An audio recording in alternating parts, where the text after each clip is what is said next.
this is Gilbert Gottfried, and this is Gilbert Gottfried's amazing Colossal podcast. I'm here with my co-host, Frank Santopadre. We're once again recording at Nutmeg with our engineer, Frank Verderosa. Our guest this week is one of the most versatile and most recognized actors of his generation, with notable roles on the Broadway stage as well as both the big and small screen. TV appearances include MASH, Simon and Simon, Hill Street Blues, Heart to Heart, L.A. Law, Tales from the Crypt, NYPD Blue, The Simpsons, and the miniseries From Here to Eternity. And, of course, the villainous Kappa Regime, Ralph Cifaretto on HBO. Close. Close enough. I get Smith wrong. Joe's enjoying this.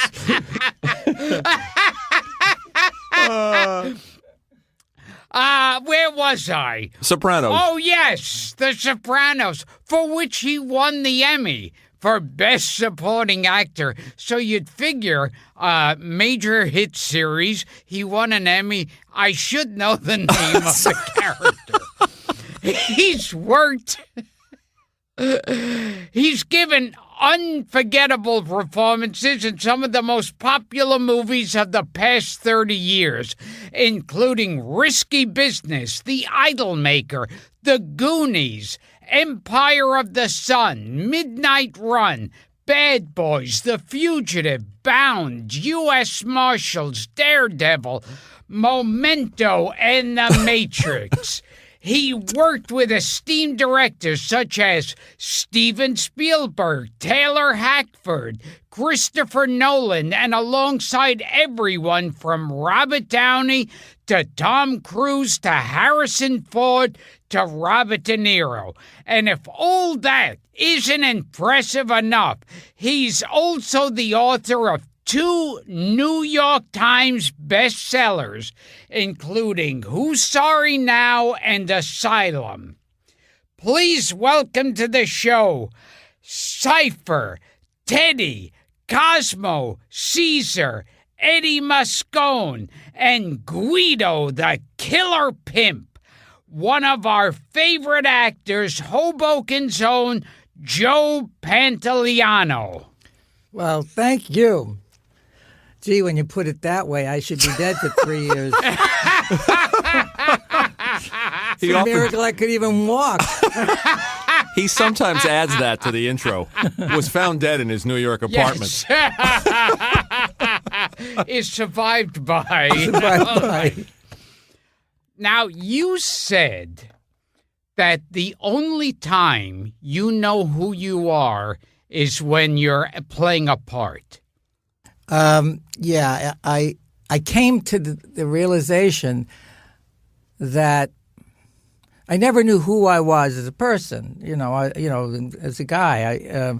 And so that the only time I ever really felt comfortable in my own skin was between the time somebody said action and cut, or when the curtain came up and then down, because in that moment, I knew who I was. I knew what my objective was. I knew what my lines were. I knew what my intention was. I knew what I wanted. Yeah, but life is not as predictable as those things. So there was a certain comfort in playing those parts, and being an actor and pretending to be somebody else. I also came to think, to conclude that part of the reason why I liked to play villains was that growing up as a kid, I was bullied a lot, and I always felt like a coward. I was a coward because I didn't stand up for myself, and so when I am playing those parts, I can treat the people that mistreated me with the fury and the disdain and the contempt. Oh, that's interesting. That I wanted to be able to do when I was a kid. kind of correcting it in art. What happened in life? Yeah, or my doctor, my psychiatrist once said it was like that. I said, from manipulating my brain all these years as an actor, did I make myself nuts? When I had this breakdown, was it because I was an actor? He said, no, probably the craft that you chose saved your life. That you sublimated all of that pain and unresolved trauma, which they call post-traumatic stress now, into a craft that enabled me to visit those emotions and feelings and put them through a creative format. I think Peter Sellers said in interviews that he didn't exist unless he was a character. Yeah. Yeah, I know that. I also know that I have a hard time enjoying life when I'm not working. I'm just like not doing much or not interested in much. I don't know if you can relate. I know that feeling, yes. And you said you're from a family of diseases. Yeah. Like a cornucopia, like a marathon of. I was surrounded by, because symptoms, the idea that recently they call these things mental illnesses or disorders, and I don't see them as disorders. I see them as an unease, a dis-ease. That's part of the title of your book. Yeah. Asylum, dis-ease. And so it's not a permanent state of mind. It's a momentary state that you can regulate and get out of. Many times, like in my family, it was manifested in eating disorders, or cigarette smoking, or alcoholism, or gambling addictions, or like my father, who loved taking risks, and so he was a byproduct of being a part of organized crime and went to jail a lot for that. But the excitement and the energy that took you out of this kind of, for me, it was the idea of being an actor, the kind of bipolar atmosphere of getting a call, finding out about a project, trying to get the project, trying to get up for the audition, getting the audition, waiting to hear if it's good news or bad news. Well, and, you've described show business as an addiction too, waiting for the next high. Yeah, and it's like show business is a series of. I was very touched with the letter you showed me from Frank Capra. A ton of luck and a pound of courage, because you really need to be lucky. You really, you have to be assertive and aggressive and wanting to get an opportunity, but you have to get those opportunities. Otherwise, life isn't so nice. I've seen that in a lot of interviews. You always do mention luck. Yeah.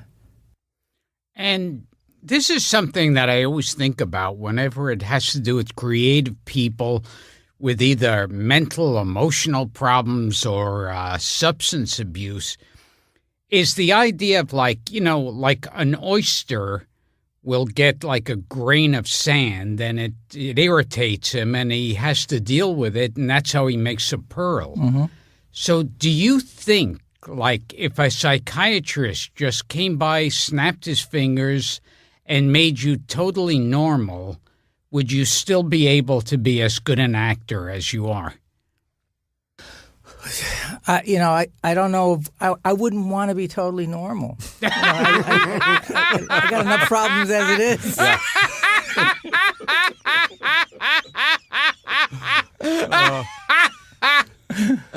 Yeah. Same question, Gilbert. Have you thought? Same question for you. Yeah. Oh, yeah. Yeah. Have you considered that?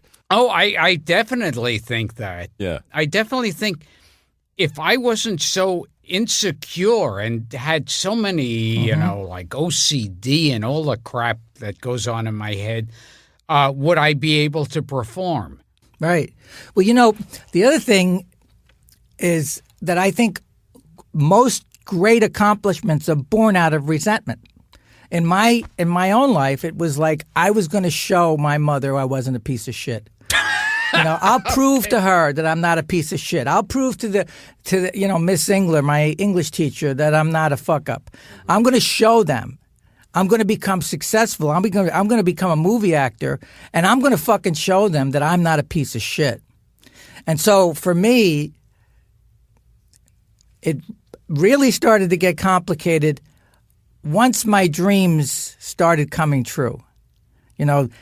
These ideas and becoming successful and getting the things that I thought was going to define me, the physical life by definition of the car I always wanted, and the beautiful wife and the beautiful house and all of these things, and then and then the burden and fear that I would one day lose them, and that they never provided any comfort. So I was frightened of losing all of the things that never did anything for me emotionally.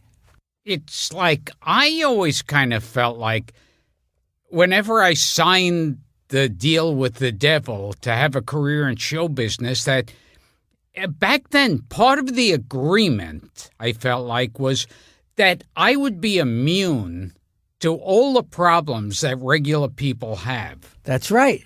Like, no, I wouldn't have depression. Right. I wouldn't have sadness, right, frustration. right. Yes, right. It would all be gone. All be gone. All be gone. And I could erase my past. All of this controversy the last couple of days with Donald Trump talking about the vets and the idea of it being weak, a person being weak. Some people are weaker, post-traumatic stress.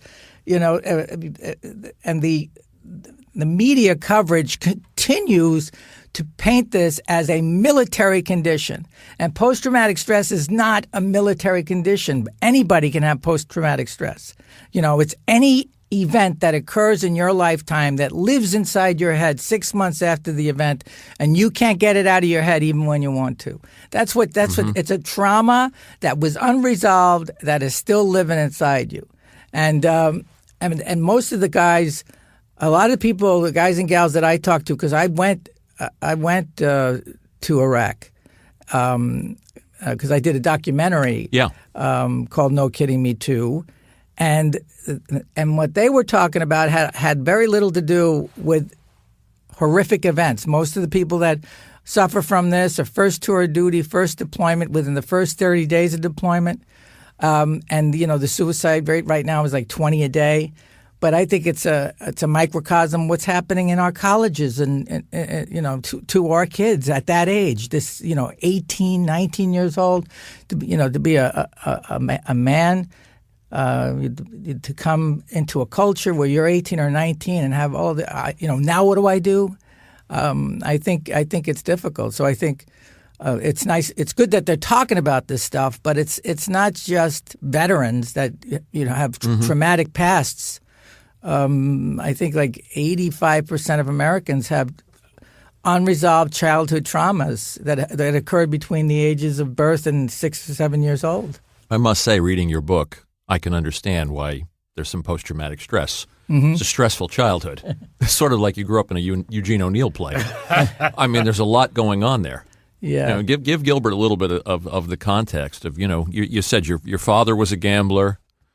You had your mother's cousin.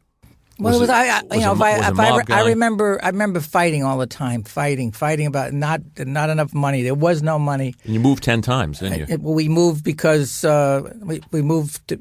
because we were either being evicted, or we were moving because the landlord, because of all of the fighting and all of the noise and all the arguing. Or we were sneaking out on a bill, and one of the things I remember, I talk about it in the book, is that we had no credit. In order to get anything, in those days, in the 50s, the late 50s, I remember that they would attach, like my mom would buy a TV set, and they would attach like a parking meter device. So to get an hour's worth of electricity, you put a quarter in it. And they came out every month and they cleaned out these machines, and that's how they got their payment. Same thing with refrigerator.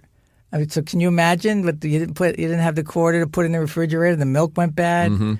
But also, my mother had this relationship with her third cousin, and I remember when cousin Flory, I remember him coming as a 2-year-old, 3-year-old kid, and I remember his mom, who I called Aunt Lizzie, and I recall I went to an event. My daughter worked. She works for a film producer in Midtown, and they had an event downtown on like West Street near Bank or Horatio Street. There's a hotel down there, and I said, your grandfather, when I was like 6 years old, that building right there was the federal holding prison where he was processed and then sent off to Atlanta Federal Penitentiary for a 15-year sentence. So when Flory went away in those 6 years, I remember these Christmas rituals of sending packages to Atlanta, and they always said that he was off. He went off to college. I thought it was an interesting explanation. And you said that they were tapping the phone lines? They were tapping. Yeah, when he came home and he got back into the life, there would be these little clicks, and my mother thought she could outfox the FBI by whispering. She'd whisper, "Hello." One time, when I did From Here to Eternity, it was a big deal for us. It was a big deal for me. It was the first important job I got. TV movie. It was a miniseries based on the original book by James Joyce that was a big 1954 Academy Award-winning movie that Frank Sinatra played Angelo Maggio. I got cast in the Angelo Maggio part. It resurrected his career, and we were both from Hoboken, New Jersey, Sure. So they made a big deal about that when it was time to release this mini series. You the new transfer? Yeah. I'm Angelo Maggio. And before you get too friendly, I better warn you. I'm a draftee. Pruitt. Never met one of you guys before. Oh, yeah? Well, don't let the clothes fool you. I happen to be a very important member of this unit. You would do well to cater to me. Okay. So my mother calls me up, and she goes, "Joey." She's still whispering. What? She goes, "Somebody from the New York Times called me up." And I said, "Well, what do they want?" They wanted to know about you. They asked me if I, talked to you and how I felt about you being in From There to Eternity. And I said, "Well, what'd you say?" She said, "I didn't say nothing. I told them you were dead to me." And I hung up. A couple of weeks later, the article comes out. My Aunt Rosie, they found her. They interviewed her. My mother, "What the fuck are these people interviewing her for? I'm your fucking mother." Yeah, well, you hung up on him, Ma. Great. Now, this thing with post-traumatic stress, I wonder, are you like me where you keep having arguments with people who, for all you know, have been dead for the past 50 years? Oh gosh, well, that's the thing is that that's eternal life, isn't it? Yes. They live inside you. They live. I have dreams. I have talks. Yeah, I have talks. I don't know if I'm arguing anymore. Some of them I'm not talking to, but yeah, because it's unresolved. It's unresolved. So the only way to resolve it is reaching down there and. I love that song. She says, "I don't care if the world knows what my secrets are." Perfect. That's Joey's ringtone. But that's what happens. That's what happens. And do you constantly go back and try to do things over again? There's a therapy that they have that where you act that out. Dr. T in Dayton, I think she's a specialist in that. But I've spent, before I realized that I was really crazy, I had somehow gone through about 27 years of therapy. When I was 20 years old, I found therapy with the group therapy. It wasn't really a doctor; it was like a lay therapist. But I did that for like 11 years because I felt like there was something really bad in me, and I needed to be controlled. Otherwise, I was gonna, somebody was going to be harmed by my selfishness and my self-centeredness, and so I always needed direction. Mm-hmm. I think it's one of the reasons why I stayed in acting school for that long. And I think a lot of people are like that. A lot of we're kind of tribal by nature, and so we want to be validated. Yeah, sure. It's one of the nice things about this business, actually, is that when you're collaborating, I've heard you say that your favorite projects are the ones where you're collaborating, where you're brought in on the creative process. I mean, there's people around you. Yeah. There's a fraternity. I mean, that's got to help. Yeah, a little bit. But it's and it's also the nature of that form, that creative form. Making movies is everybody's got, whoever's got a good idea, and. You said you don't like films where the directors just say, you stand over there, but projects like I don't like directors Memento, like that. Where you brought in on the creative process. Yeah. It some struck me now, like where you were talking about how years of therapy, and that you wound up on The Sopranos, which had to do with therapy. Yeah. Interesting. Yeah, very interesting.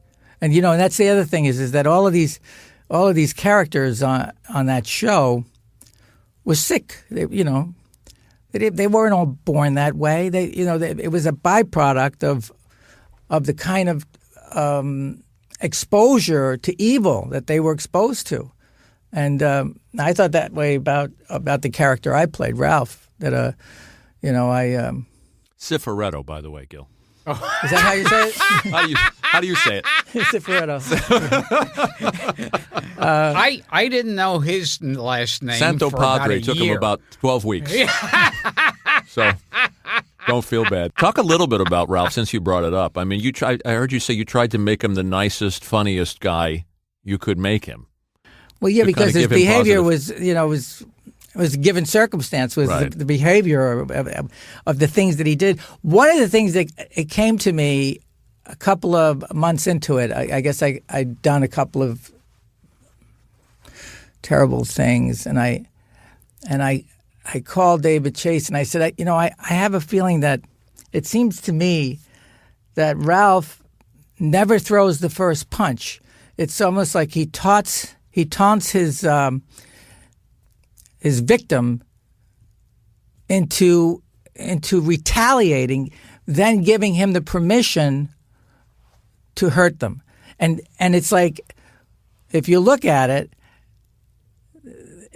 every time that he struck out against somebody, with the girlfriend, she says, I want to get a nice house, and he says, oh yeah, we'll name her after you, and so she can grow up to be a stupid slob like her mother. And then, what are you, crazy, you piece of shit? And then she hits him. And same thing, there's a scene that I had with a guy who was an Arab guy who had a garbage truck and he wasn't paying his vig. And I'm saying, you got to pay, and I break something on the table, and he hits me with a baseball bat, and we beat him up.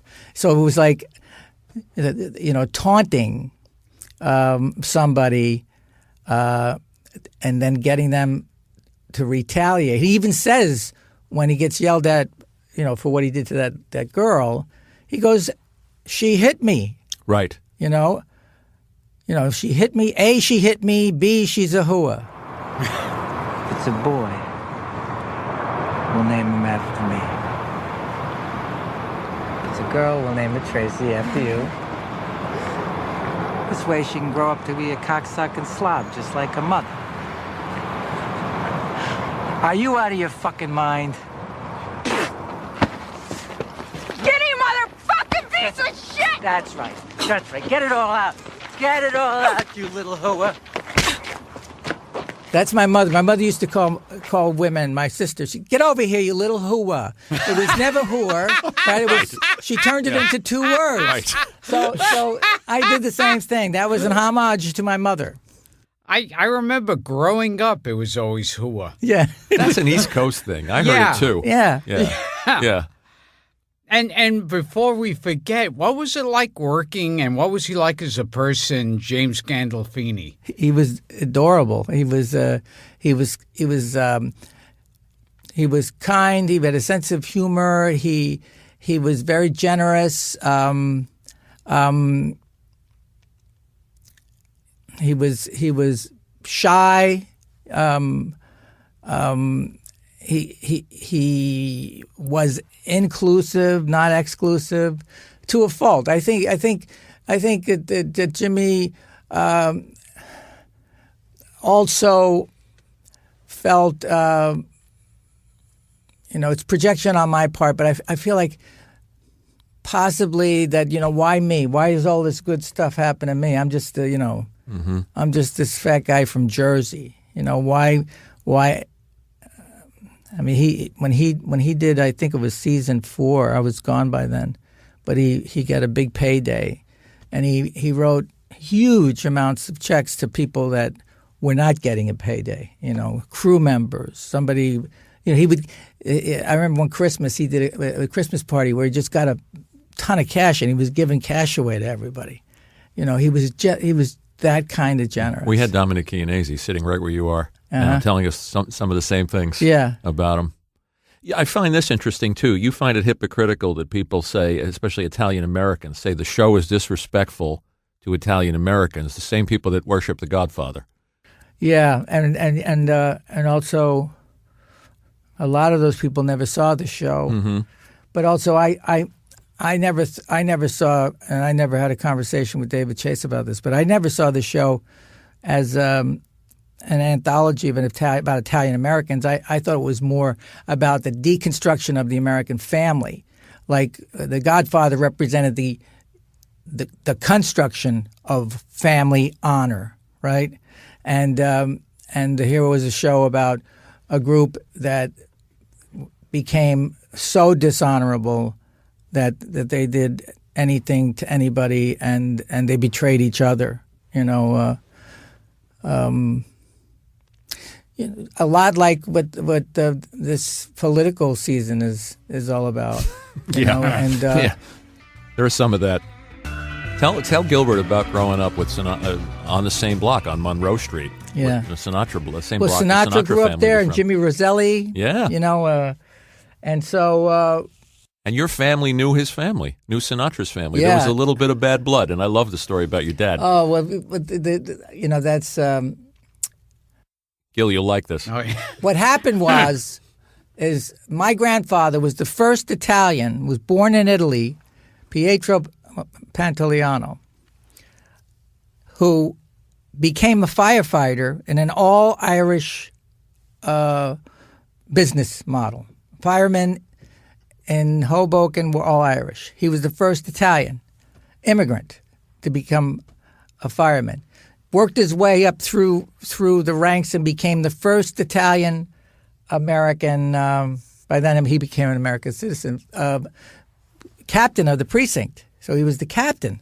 So in those days, I guess, like today, they made he was retiring, and Dolly Sinatra went up to said, "Hey, listen, if you Frank's mother, if you appoint Marty, Frank's father, to succeed you, Frankie will give you $1,000 under the table." Okay, yeah, go to. He's playing at the Paramount. Go to the Paramount, and he'll give you the money. So now. Years later, my father's dead now, all of that bad blood, but I found out that the story was that Grandpa went there, Frank wouldn't let him in, left him at the stage manager door, and he said, I don't know anybody by that name. I don't know anybody named Pete Pantoliano. So that was the story, and so the Pantolianos hated Sinatra for stiffing him, right? So when I'm writing when I'm doing the Who's Sorry Now, the first book, I go to Hoboken mayor's office, Stevie Cappiello, who used to be a cop and was from the Third Ward. And he said, that ain't true about Sinatra. What it really happened is Gyp DeCarlo, who was the boss. He was like the boss of all of New Jersey. He was like the underboss of Vito Genovese in New York, right? Gyp finds out that Frankie made this deal. And he goes to Frank. He goes, oh, Pete's into me for $3,000. Give me the money. So Frank gave him the $1,000. So when my grandfather went to the Paramount, what really happened was Frank came out. He goes, hey, Pete, how you doing? He said, did you see the show? He says, no, I came for my money. He says, oh, I gave it to Gyp DeCarlo. He told me, you owed him. He goes, oh, yeah. He says, well, don't tell the kids. Oh. So then Grandpa goes in the car, and my Uncle Popeye says, you get the money? He goes, no, the son of a bitch didn't pay me. He said he didn't know who I was. And your dad held on to that for a long time. He was dying. He was diagnosed with lung cancer, and he had a pain in his leg, and they rushed him to the hospital, and he's being, doing the paperwork for the emergency room somewhere in Hudson County. And the nurse said, where are you from? He said, Hoboken, New Jersey. And she says, oh, Frank Sinatra country. And he said, fuck you, fuck Frank Sinatra. I don't want to die here. And they put him in the car, and on his way to the other hospital, he died. I love that those are some of his last words. Yeah. Fuck you and fuck Frank Sinatra. That's and great. You told a story, and I think they even made it into a cartoon. Then could you tell that story about this beautiful girl? The first time I ever brought a girlfriend home. Yeah. You were very shy among girls. Yeah, and also I thought that women would eventually turn into my mother. I don't want to be under their thumb like my mother's. My mother would just beat the hell out of my father, even my wise guy father. She was the toughest man I ever knew was my mother. That's a good one. So I take this girl, Ellen, and she's like a runway model, and she's beautiful, and I want to show off a little bit. And I take it down the Jersey Shore where my Flory and my mother can scratch up enough money to rent a bungalow for a week. And it's Sunday afternoon, and we're sitting down, and my mom's at the head of the table, and Flory's at the other head. I'm sitting next to my mother. Ellen's across the way from me, next to my mother. My sister is between me and Flory, and then there's Joe, the insurance man, who was a friend of Flory's, sitting next to Ellen, in between Flory and Ellen. So my sister has got this glass of iced tea, and in the inside of the glass there's ridges, and she's kind of mixing the ice inside the glass, and it's hitting the ridges, and it's making noise, and it's bugging me. And I go, Marianne, do you have to do that? And my sister was like 12 at the time. She goes, Jesus Christ, and she slams the glass. You can't do a fucking thing in this house. So Flory says, watch your mouth. My mother, steam starts coming out of her ears, and she looks down at him, and she goes, she ain't your daughter. Mind your own business. And Flory picks up a salad bowl and smashes it on the table. And he goes, I put the food on this fucking table. Don't you ever talk to me like that. And my mother goes, oh, big shot. What are you going to do? Shoot me? You're going to shoot me? And I'm like, I get so mad at her. I go, you see, that's why I don't bring anybody into this house, because of your fucking mouth. And my mother turns on me now, and she goes, you little son of a bitch. Who the fuck do you think you're talking to? And my mother grabs her breast. She twists her breast, and she goes, I cursed the milk that fed you. You should have died in my womb. In my womb, you should have died. And Ellen is eating. All she can do is eat. We're screaming and crying, and food's flying everywhere, and she's just, her head's down, and she's eating sausage and peppers. And I pack my bag. I'm outside. Joe's saying, go in and tell your mother you're sorry. Fuck you. I didn't, she started it. And Ellen, we're leaving. And Ellen see the deconstruction of her family. It's the end. And my mother opens up the screen door. She goes, Joey, you want coffee?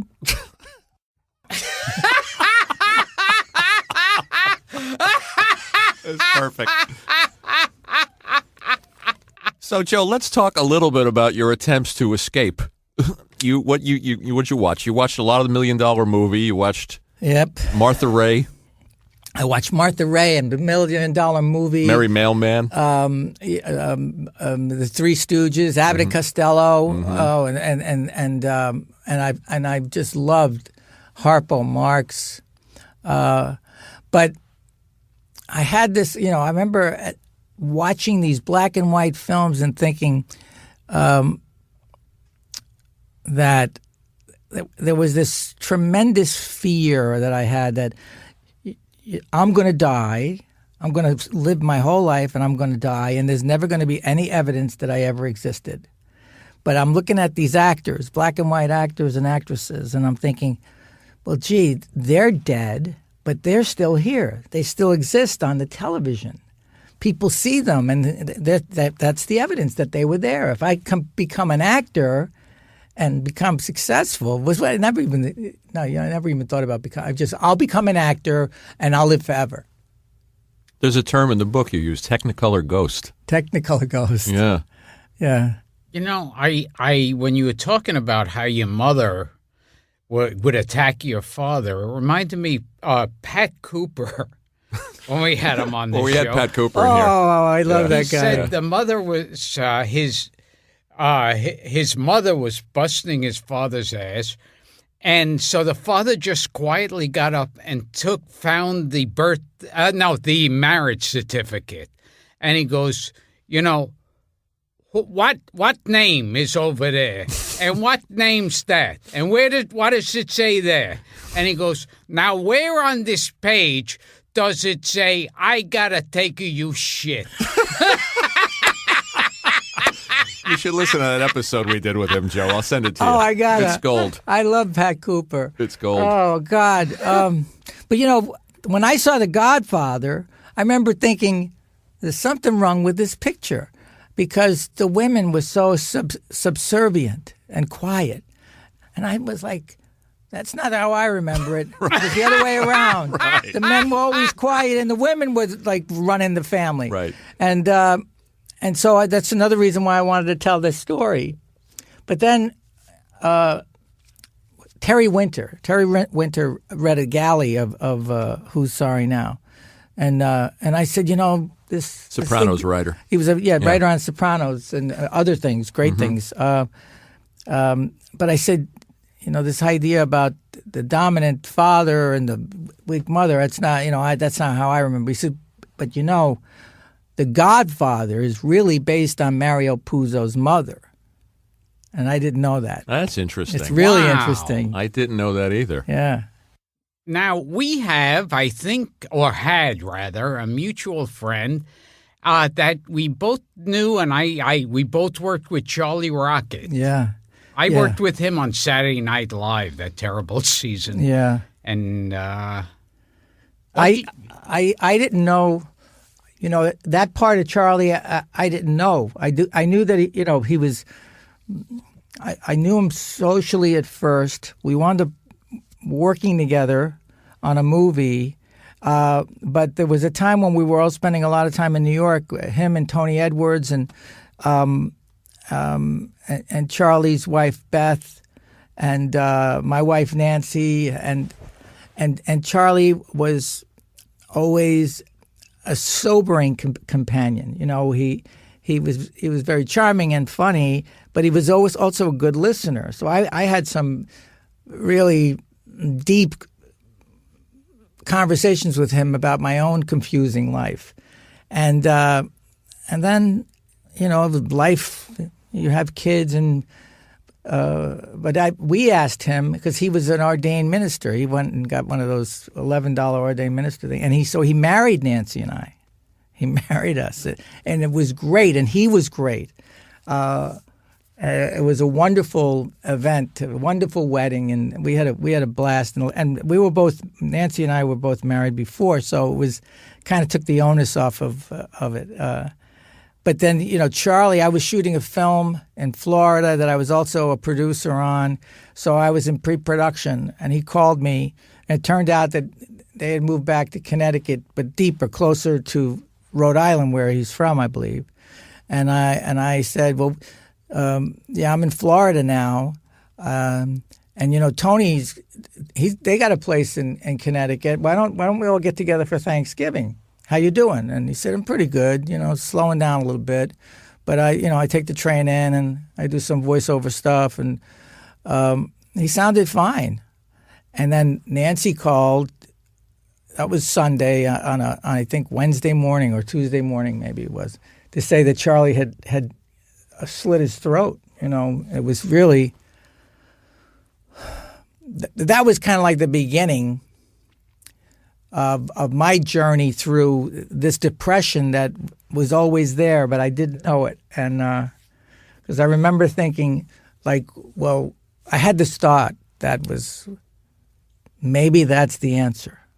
Not an anger or the first thought was, maybe that's the answer, and it scared me to death. The idea that, what do you talk? Like the conversation I'm having, what's wrong with you? How could you even think that way? And, it was a combination of 9/11 and all of this stuff happening, and it kind of kicked up all of this emotional dust of the primary, the 10, 11 years of the first 10, 11 years of my life that just started getting kicked up. And so Charlie's death was among the wake-up calls. Yeah, it was a big wake-up call. Did you stay in touch with him, Gil, in later years?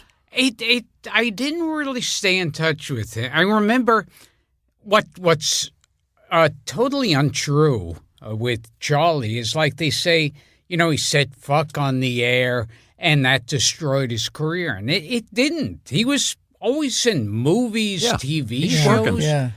And I remember the last time I saw him, we just got thrown together in this Jenny McCarthy's sitcom. We were both doing guest spots on we were playing brothers. And he invited me to his house for dinner, and we had a lot of laughs. And I didn't see any other side to him. I mean, especially cutting your throat. That's, self-hatred. With two. Yes. With two knives. Wow. Like Japanese style. And so that's not a cry for help. That's, you hate yourself. You want to or not. It's like what one of the doctors said, because Nancy and I think our friend Kayla, they went up to be with Beth. It's like punching a wall, or hitting a steering wheel. We'd be surprised to know how many people out there commit suicide and wind up looking like car accidents. People go into trees or boulders. It becomes this fuck it moment where you just go like, and then you can't take it back. Right. They talk to people who jump off bridges. That's what I always think about whenever I hear about someone jumping off a bridge or a building. There has to be that fucking split second where you go, what the fuck did I just do? Right. Right.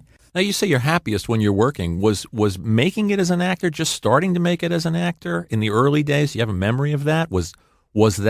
Did that take some of the crappy feelings away? No, I think from the first time I did a play in high school, that feeling, being in the lights and set up the downstairs and people, or being just doing scenes in acting class. There was something to that. Hearing an audience, hearing their attention, getting a laugh. It was very exciting, and I felt alive. The thing about depression is, in my case, that it felt more alive than happiness.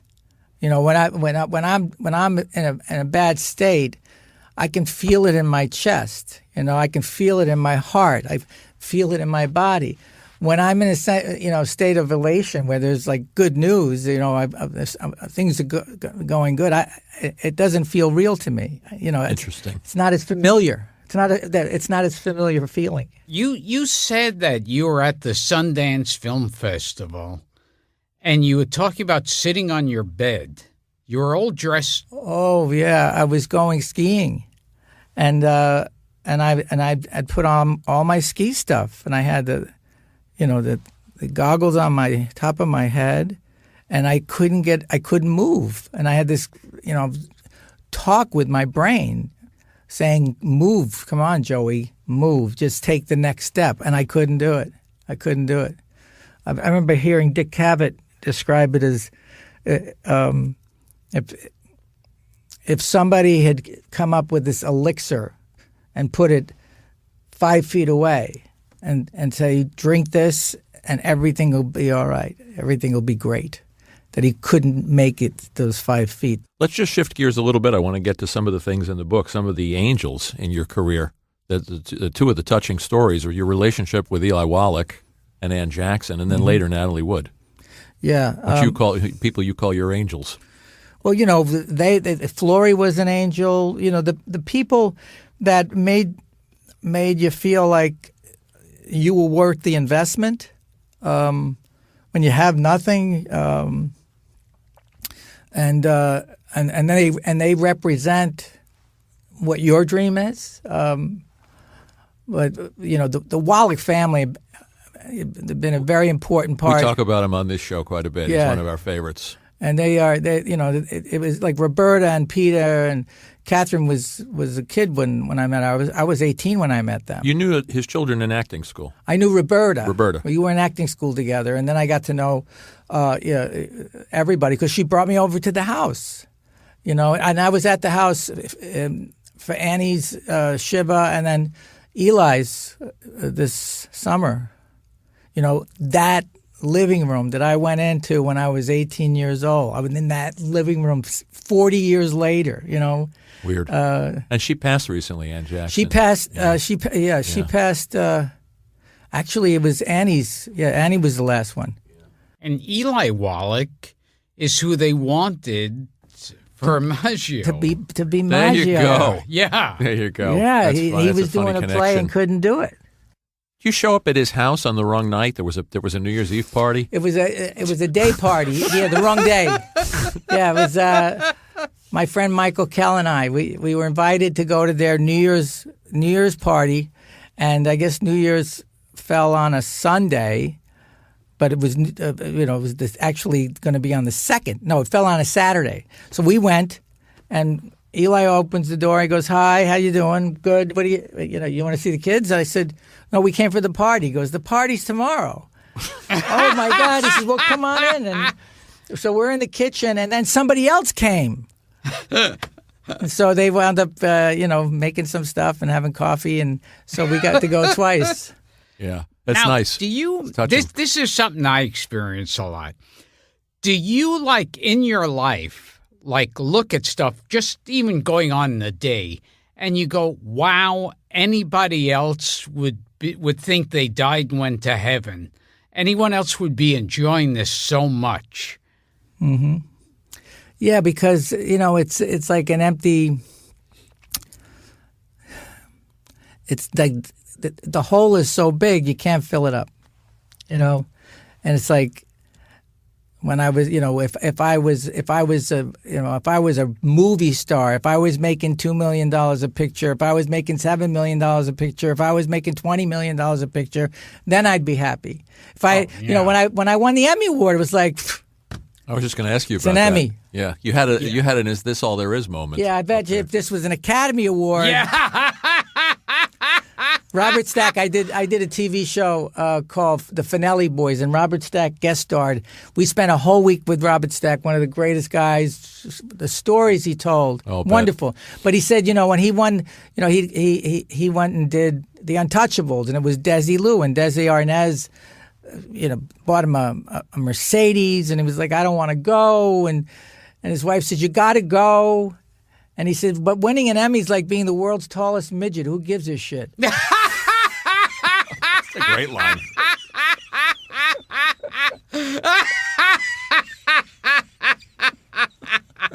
So I'm like, It was like I'm up there and I'm hearing Robert Stack. Who gives a shit, right?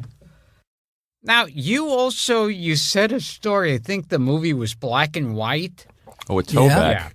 Yeah. And you were friends with Robert Downey Jr. Right. So you wanted to call in a favor. I called in a favor, and I said, Robert, there's a part. Can you call? And he said, sure. And then I got the job. And I guess, I don't know if Toback knew who I was, but, I'm on the set with him. And he's like, Downey called me. I said, that was really nice of him. He goes, well, you know what he said? He said, if you don't hire Joe Pantoliano, you should die of cancer. It's like Jerry Lewis in The King of Comedy. Wow. What a great line. Yeah. He has to be an interesting guy, Toback. Yeah. I love Fingers. I love that movie. Yeah, he's but it's like I say in Asylum, because that Hollywood is really where the craziest people go. Mm-hmm. The sickest, craziest, dysfunctional, insecure. That's where we go. That's our haven. That's where we go for our cure. And attention. And then if you're lucky enough or unlucky enough to get everything you want, if you're really fucked up, you give it back. All of those stories, they wind up giving it back, and they go, why would they do that? Why would they? Why would they beat their wife? Why would they do? With alcoholism and drug addiction. Why would they do that? Because it ain't enough. The hole is still there. They say they have a 12-step program. They say it's an inside job. That you can't heal it from the outside. You can only heal it from the inside. Tell us a little bit about you're out in L.A. with your first wife and Natalie Wood. You meet Natalie Wood, who meant something to you because as a kid, West Side Story meant a lot to you. Right. And suddenly the director's inviting you into his office, and there's Natalie Wood, and that was a moment for you. Oh, it's like that was a life-changing moment. I was like, I think she's the first movie star because I was only 26 years old and recently in California. Maybe I saw people on the street, but I'm meeting Natalie Wood, and and then Steve Railsback, who played Pruitt, and I were in that courtyard where Buzz Kulick's office was, and they were teaching us how to march, with a technical advisor, and I remember this guy walking toward us, and he had an ascot and a car jacket on, and he said, Joe Pantoliano. And it was Robert Wagner, and that's the other. I grew up with It Takes a Thief. Oh, sure. I love that show, and I love the way his hair, the way they made his hair, and I was like, holy shit. And he says, so I hear you got a crush on my wife, and I was like, hubba. And then they invited us to their house, and you met Gregory Peck. Oh, Greg! Yeah. I just saw the Gregory Peck documentary. After I did From Here to Eternity. It was semi-successful. They wanted me to do the series that I didn't do, and I went back to waiting tables at Mateo's, who's from Hoboken, Matty Action, on Westwood Boulevard. I was a waiter there, and the show is like it's coming out. It's up against Roots 2, and they're showing it once a week. And so, people are asking me to sign their menu, and that's a showbiz story. Yeah, you're in a movie. You're in a hit movie. They offer you the series. You don't want the series. You want to do movies, and you think you're going to be stigmatized by doing series. Do I have that right? Yeah, pretty much. So you go back to waitering, and everybody recognizes you. Yeah, and that you could do in New York, but in California was maybe not a good idea. So anyway, the agent finds out, and he says, "You can't do that. What does it cost? I'll give you, we'll loan you $6,000 to cover your nut until you get your next job." In the meantime, I was owed $6,000 in back taxes, so I had to borrow $6,000 from the Wagners, and RJ said, "Well, come over to the house and I'll give you a check." So he said, "Wait," he said, come back here. There's somebody I want you to meet. And Gregory Peck they had a little gym, and he was working out, and he goes, Greg, come here. I want you to meet somebody. And it was like, how do you do? And I was like, holy shit. That stuff is surreal. Yeah, I that bet. stuff is surreal. When you meet these people that framed your life, but larger than life. And a guy like Gregory Peck really was larger than life. And they say something nice to you, and it's like, it helps you to keep going. Sure. Keep going. But when I was doing Frankie and Johnny on Broadway, he came with Jill St. John, and came to see it. Didn't tell me he was coming. I mean, that's the kind of. He's such an adorable guy. You wanted to be like Spencer Tracy. You wanted to be like Cary Grant. Yeah, and I got stuck with Joe Pantoliano. You haven't done bad, Joe. Now, you mention another actor who, for the people out there who don't know the name, look him up. You'll recognize him right away. That Robert Davi. Robert Davi. Yeah. Did I mention him?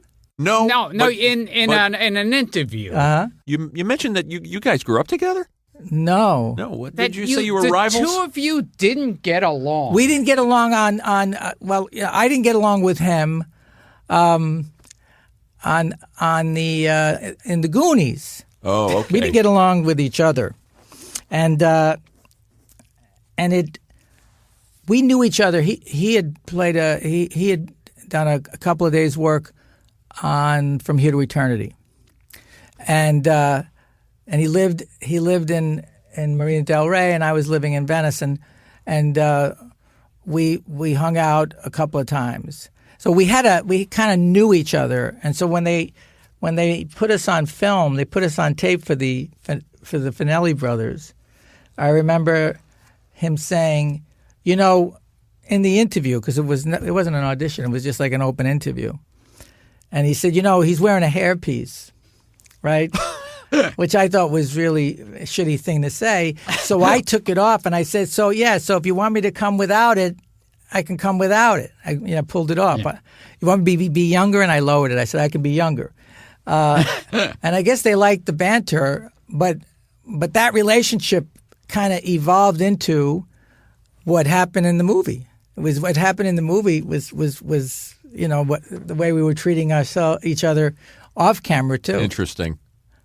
I love bringing up these old actors, these great character actors, Robert Davi. Yeah. And Steve Railsback, too. Railsback, yeah. And the great Stuntman. Stuntman. And he played Charles Manson. Charles Manson. Helter Skelter. And Ed he also did Ed Gein. Ed Gein? Ed Gein, yeah. Oh, Ed yes. Gein. Good actor, underrated actor. Mm-hmm. Now, I remember, and I mean, it mentions MASH in your credits, but I remember that episode. You do? You're lying in bed, and I think I remember it because it has to do with a Jew. Okay, I got to hear this.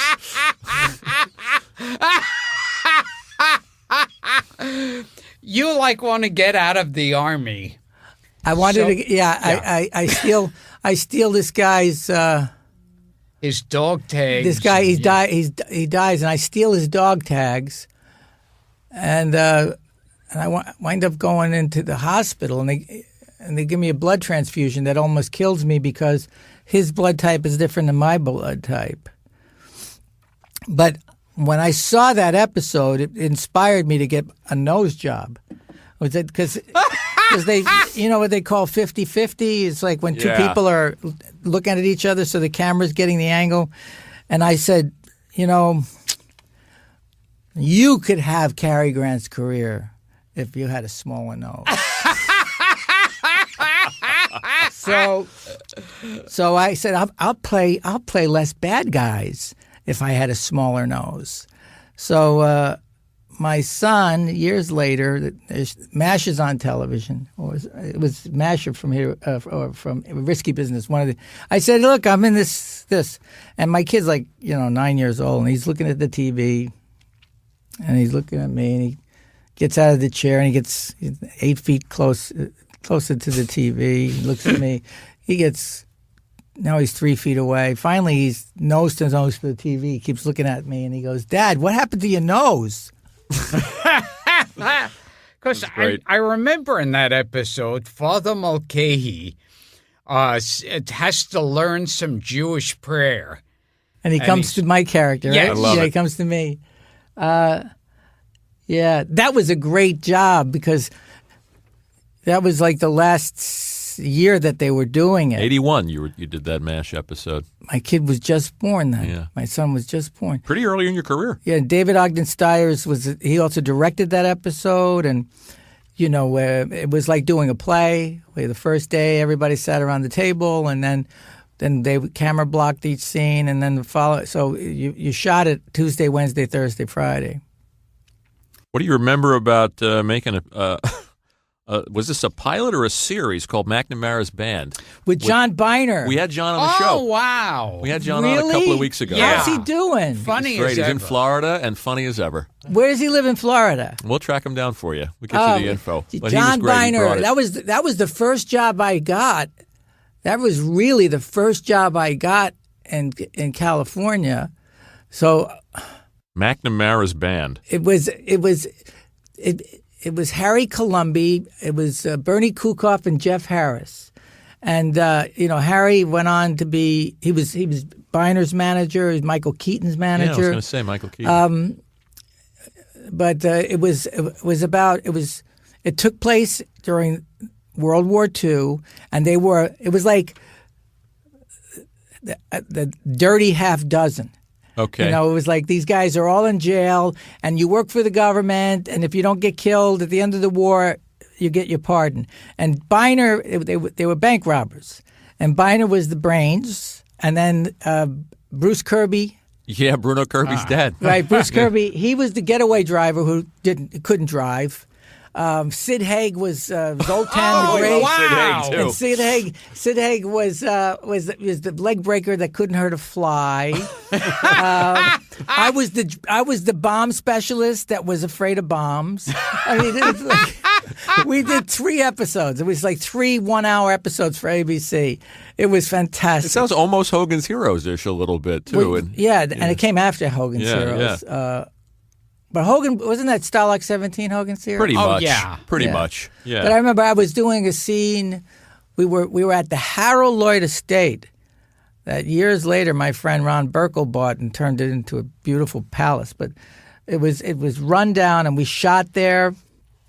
And I remember I was wrestling a bear with the Nazis. The Nazis. We pretended to be gypsies. We pretended to be Nazis. It was hysterical. That's great.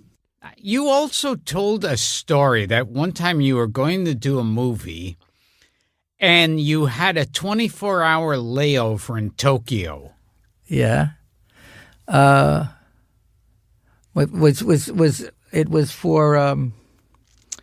was Empire of the Sun. Yeah.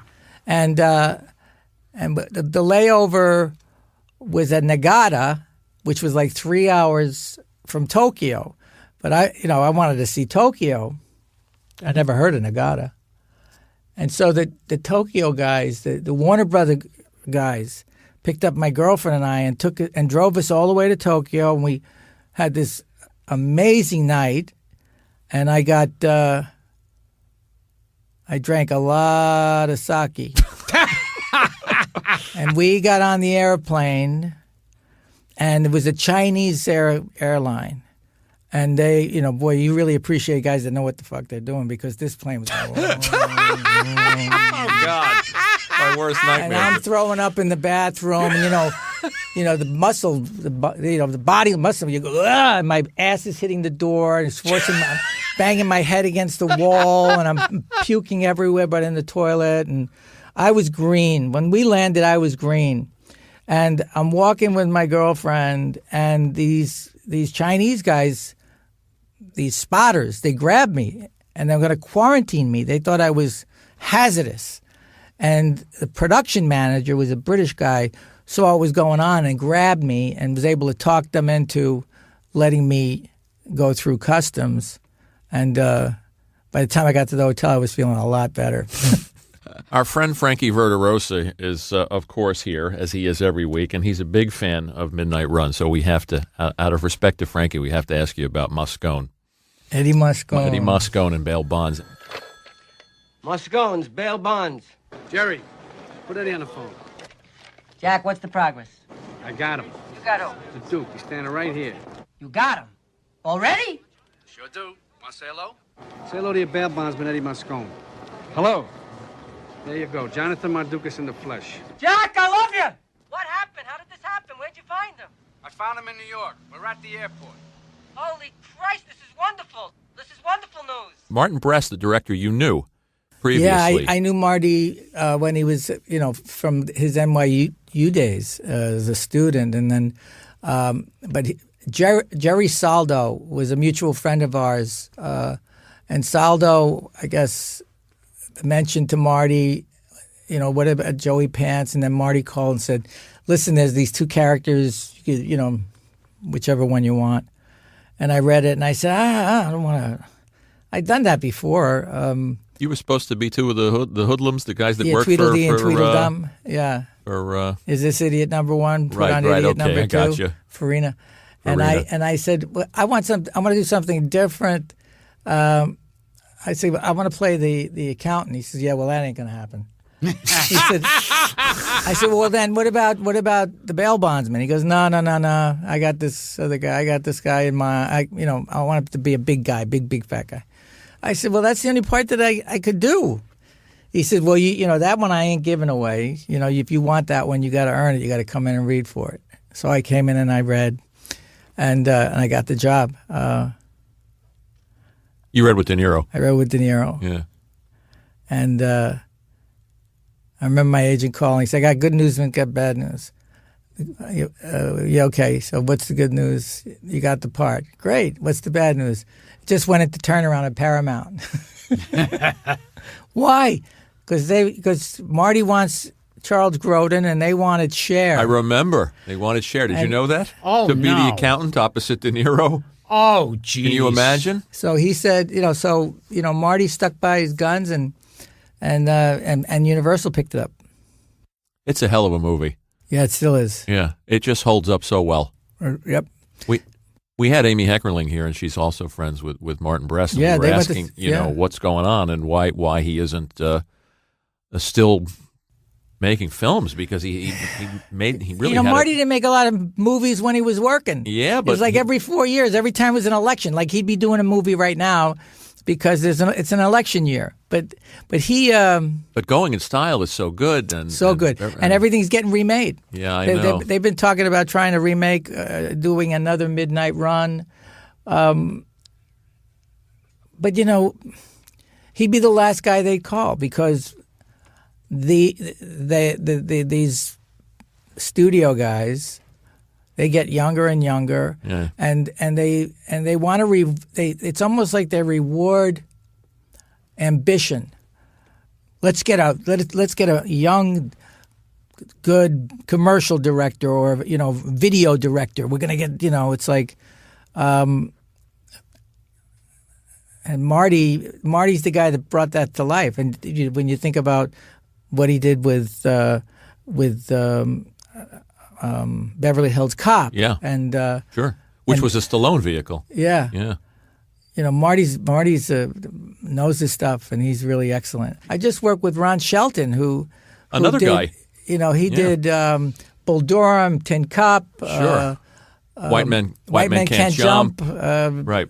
And this is the first film he's directed in like 12 years. He wrote Bad Boys 2, and I like Blaze too. He wrote Blaze and directed Blaze. It's good.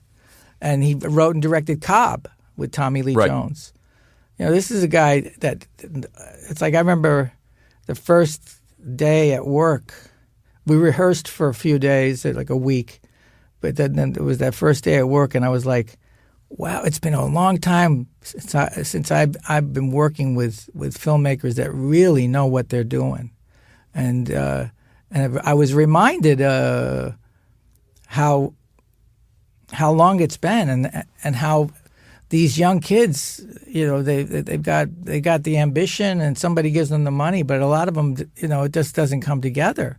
And then they go, well, gee, why isn't the movie business any better? You worked with 3 directors, Andrew Davis, Martin Brest, and Paul Brickman, who all made early marks, really good films. Yeah. And then all 3 of them kind of fell off the map a little bit. Well, it's like...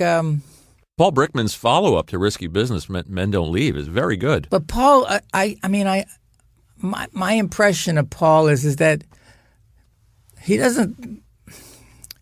I don't know if he likes directing that much. Uh-huh. I know he loves to write, and he's been very prolific in his writing, but I don't know if he liked the idea of all of these departments, because he didn't take the energy from Risky Business, because he got offered for the next year and a half. He was the first guy they went to. I'm sure. And then but a lot of we're all, these guys are all in their early 70s now, and apparently it's there's only 2 guys that are allowed to work after 75, and that's Clint Eastwood and Woody Allen. Right. It's like, Interesting. they get the pass. Interesting. Nobody else is allowed. Right. Interesting. Good films. And tell the story of The Fugitive. It's a funny story too. Is when you decided you would be the guy that when with Harrison, you'd be the guy to take the beam. Yeah. So let me see how did that start. The setup was because we shot that in continuity, and we improvised a lot, and the writer would write the sequence, and then everybody would look at it and say, are we going to do it this way? Are we going to do it differently? And so the beam story was that Tommy Lee, the Harrison is having the fight with the bad guy. The climax kill. They're in the laundry room. Yeah. They go through the glass ceiling, the elevator, right? The skylight, and then Tommy was going to get hit in the head with the beam, and then the bad guy was going to take Tommy's gun, and then Tommy was going to shake out of it and save the day. And Tommy and Harrison and Andy were like, that's ridiculous. Hit the guy in the head with the beam. I shake off the dust and I save the day. So they walked out of the trailer, and Andy's like, eh. And I go, Andy, hit me in the head with the beam. And he goes, what? And I go, hit me in the head with the beam. We go in the laundry room, and Tommy goes, Cosmo, come with me. You go that way, I go that way. He goes this way. The bad guy hits me, takes my gun. Tommy saves the day. So it's in this, the next day, the sides come out, and I'm in the scene. Another scene I'm in. Good. I keep reading it, and they're killing me. So I go, what? So I run in, Andy. I said, you can't kill me. He goes, why not? I said, what if there's a sequel? He goes, all right, so we won't kill you. So now it's like 3 a.m. because we shot that. It was all night shooting, like 6 weeks of night shooting at the Hilton Hotel. And Andy was the camera operator on A Medium Cool with Haskell Wexler. No shit. And wow. That's where the Democratic Convention was, and it's where the riots were, and that's what they became part of Medium Cool, because it was, all improvised. Yeah.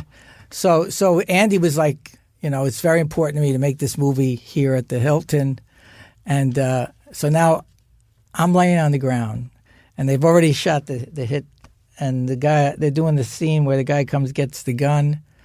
And I'm moving. I'm like rolling. Oh, because I know that they could make me look dead. But if I'm moving, we don't have the technology yet, right? If I'm moving, at least I got a shot. So I look. These other feet come in. Somebody calls cut, and I look up, and it's like a camera panning up to this face, and it's Harrison Ford, and he's shaking his head very slowly. And I go, what? And he goes, you should be dead. And I go, oh, it was your brilliant idea. I go, no. I said, the beam hit Tommy in the head. It wasn't killing him. And Harrison goes, what do you give a shit? You don't have to be in the aftermath sequence. I said, well, what if there's a sequel? And he smiles and he goes, there's not going to be a sequel because I ain't doing this piece of shit again. And I said,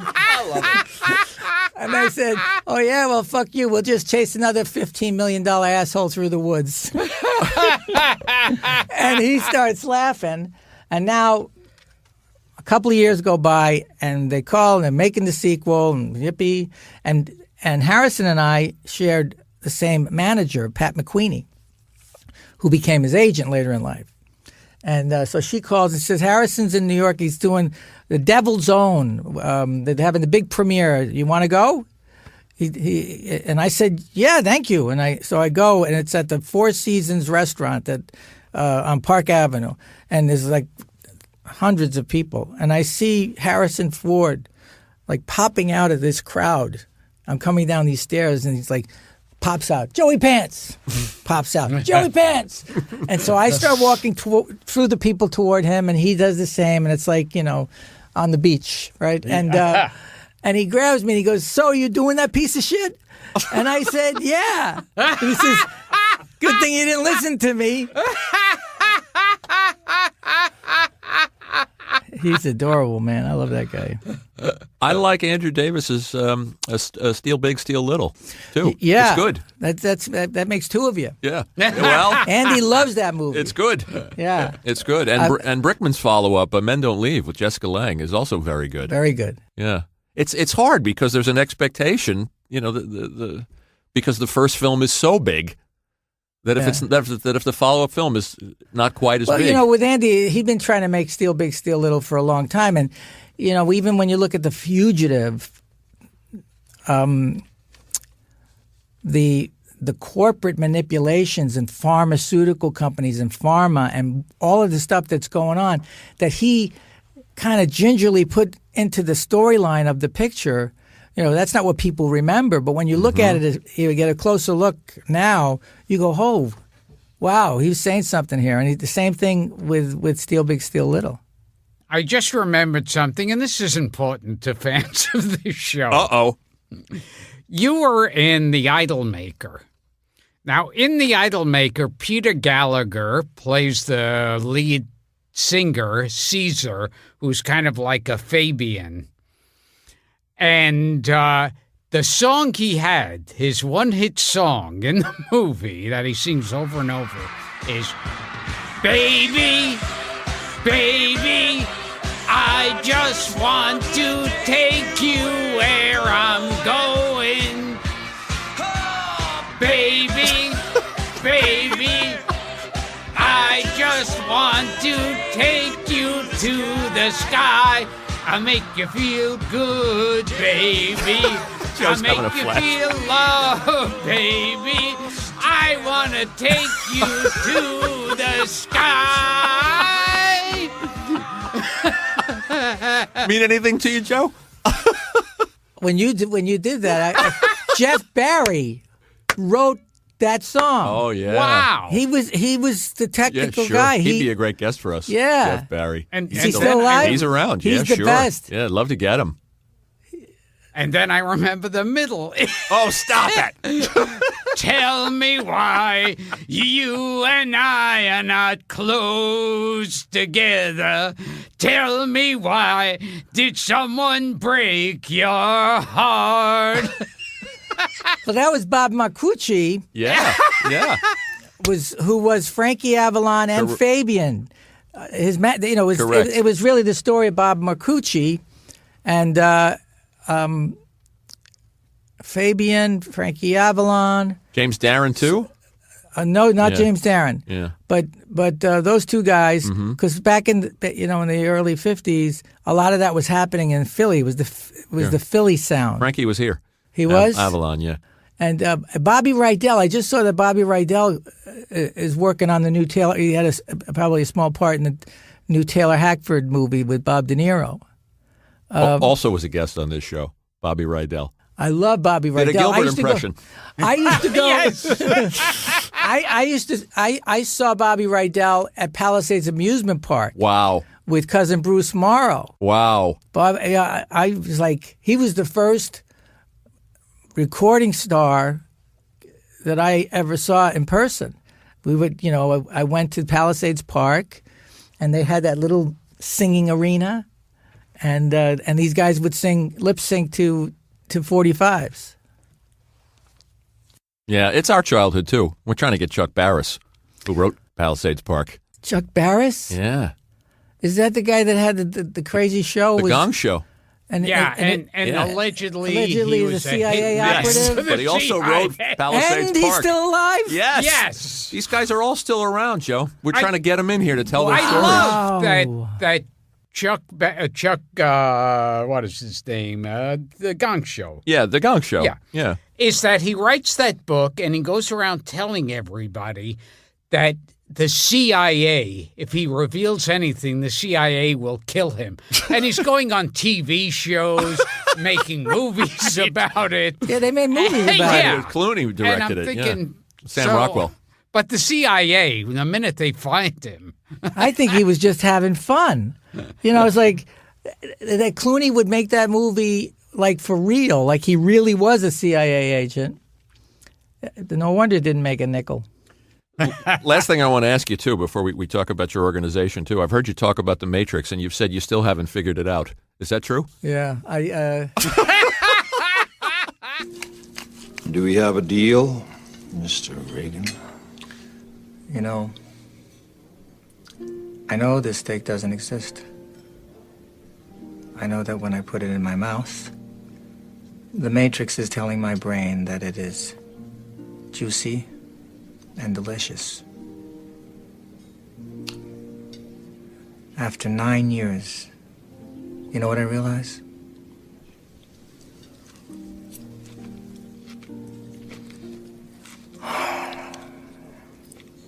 Ignorance is bliss. the plot line for The I see. Matrix wasn't like so easy to follow. Yeah, both of them. So somebody said, was it hard for you to follow the plot line to Memento? And Chris Nolan said he's still trying to figure out the plot line to The Matrix.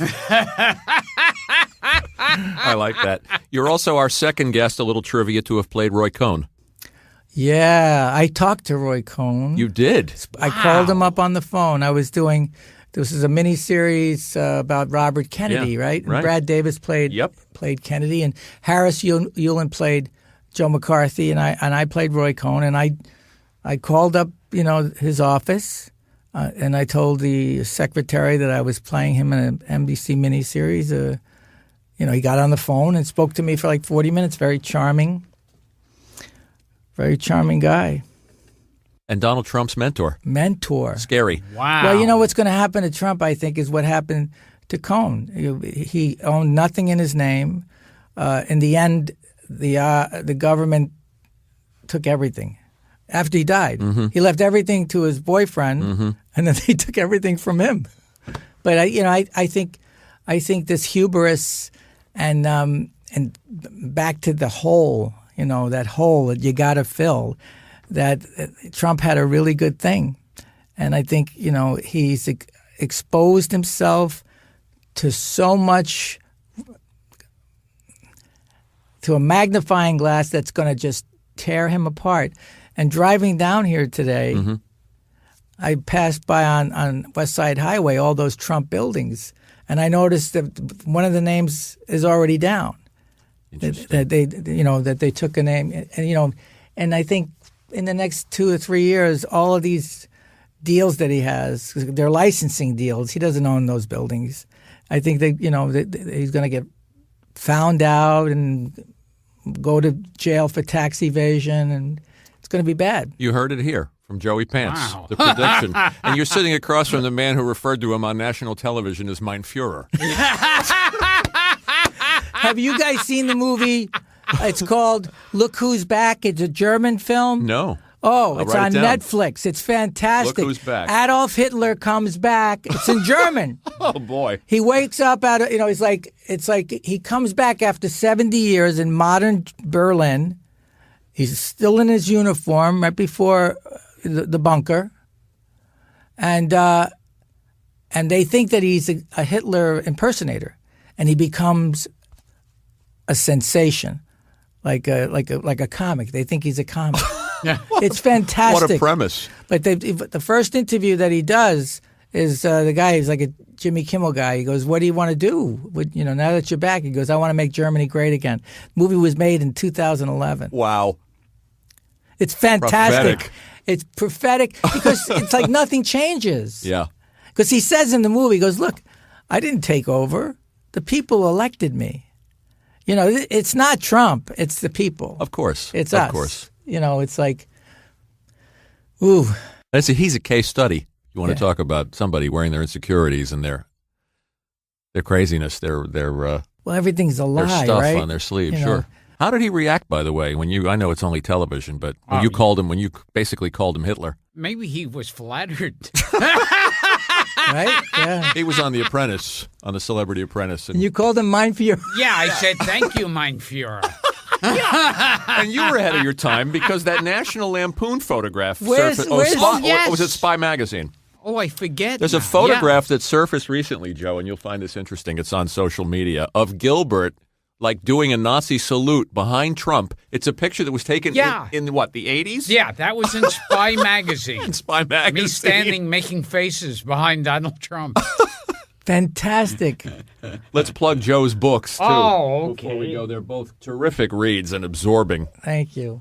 Before we sign off, Joe, tell us about your organization. Tell us about No Kidding Me Too. Well, when we started No Kidding Me Too, it was a celebrity outreach using celebrity to shine the light on the stigma, discrimination, and bigotry that shrouds mental disease. So that was our mission. Really, is to get people to talk openly about their uneasiness. And then in seeking treatment, they can get better and become even greater participants in society.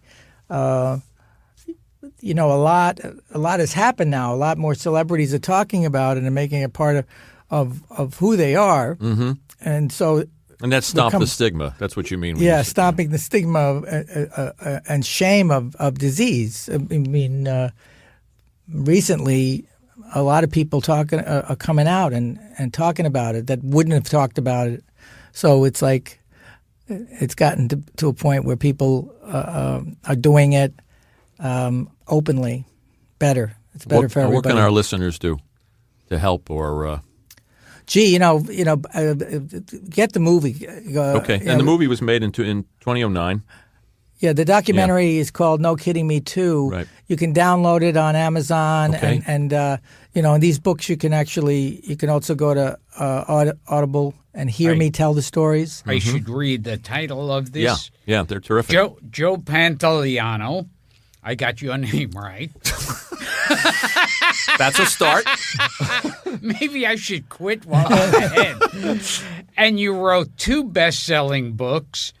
One of them is Who's Sorry Now? The True Story of a Stand-Up Guy, and Asylum, Hollywood Tales from My Great Depression, Brain Dis-ease, Recovery, and Being My Mother's Son. So Who's Sorry Now and Asylum? Yeah, Who's Sorry Now covers the first 17 years of my life, and Asylum, it was the last 20. Where'd the title come from? Who's Sorry Now? Well, that was a song my mom would sing when they would pop. She would just dig into them, and then finally, when they start screaming at her, she starts singing "Who's Sorry Now." Yeah.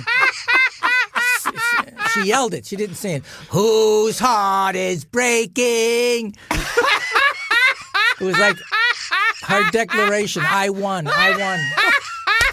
And Connie Francis bookends this episode. Joe, you have to come back. We barely scratched the surface. I hope you come back and Thank see you. us. I'd love to. And see us again. I love My God, just having you've done these talks with you guys. so much. We were so busy talking about your craziness, we ignored your career altogether. I've been ignoring it for 40 years. Okay, This has been Gilbert Gottfried's amazing Colossal podcast with my co-host Frank Santopadre. And we've had on the guy who won an Emmy for some character I don't know the name of. Ralph, let's say it for him, Joe. Okay. Ralph Cifaretto. Cifaretto. Close enough. Close enough. Yeah. You got Pantoliano right. Close enough.